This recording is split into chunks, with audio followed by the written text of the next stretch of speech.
Jordy, you went to Bucknell University in Pennsylvania as an undergrad, and I gather that you met your co-founder before college even started. Can you tell me a bit about that?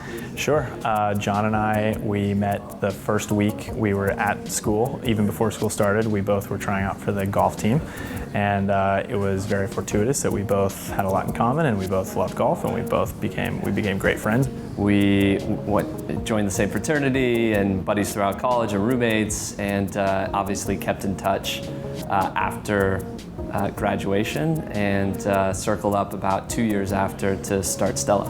Stella Service is a business to enhance transparency of service quality of retailers, and we actually go out and become the customer ourselves to produce objective ratings and measurements of what it's like to be a customer. We just become the customer and figure out what the experience is like, and then we give that information back to users on a high level so that they know which companies have the best and easiest returns, or which companies are the best at customer service on email support.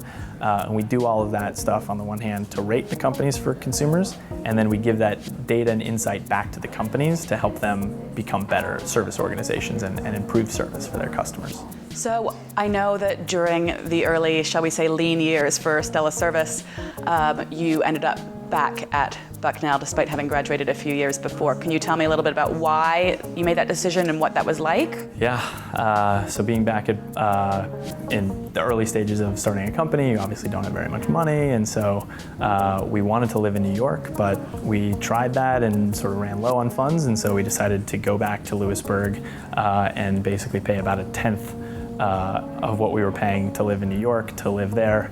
And it was a great experience, but we were going through night and day trying to figure out what we were going to do with Stella Service. And the school was really, really great in allowing us to go back to the university to help them with entrepreneurship initiatives that they were working on simultaneously, that we could help them with that going through our own experience. But at the same time, we would get space and we would get the ability to leverage the resources of the university to help us start our business. We got a ton of support from the Career Development Office at Bucknell, and folks working in Alumni Relations, obviously. So those two departments at Bucknell work hand in hand with one another. Our first connection through the university was actually an introduction to Mark Laurie, who is the founder of Quidsy, which is the parent company for diapers.com and soap.com and a bunch of other sites. Mark was instrumental in helping us think through the idea because he was a prospect or would-be prospect for us as a company, and it was the first time we got real feedback on what it was that we were doing and if it was going to be valuable to companies. What advice would you give to young would-be entrepreneurs who are looking to maybe leverage their connections through their university alumni?